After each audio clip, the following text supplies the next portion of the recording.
Genesis chapter 13. So Abram went up out of Egypt into the Negev, he and his wife and all his possessions, and Lot was with him. And Abram had become extremely wealthy in livestock and silver and gold. From the Negev he journeyed from place to place toward Bethel until he came to the place between Bethel and Ai where his tent had formerly been pitched, to the site where he had built the altar. And there Abram called on the name of the Lord. Now Lot, who was traveling with Abram, also had flocks and herds and tents. But the land was unable to support both of them while they stayed together, for they had so many possessions that they were unable to coexist. And there was discord between the herdsmen of Abram and the herdsmen of Lot.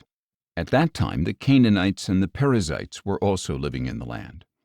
So Abram said to Lot, "Please let there be no contention between you and me, or between your herdsmen and my herdsmen. After all, we are brothers. Is not the whole land before you?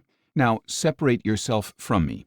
If you go to the left, I will go to the right. If you go to the right, I will go to the left." And Lot looked out and saw that the whole plain of the Jordan, all the way to Zoar, was well watered like the garden of the Lord, like the land of Egypt. This was before the Lord destroyed Sodom and Gomorrah.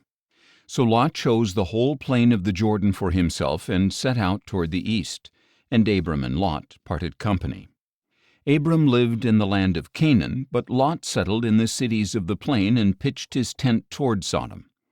But the men of Sodom were wicked, sinning greatly against the Lord.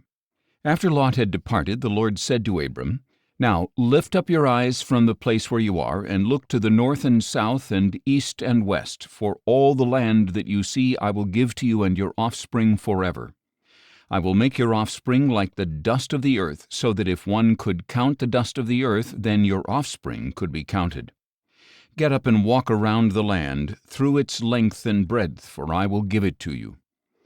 So Abram moved his tent and went to live near the oaks of Mamre at Hebron, where he built an altar to the Lord.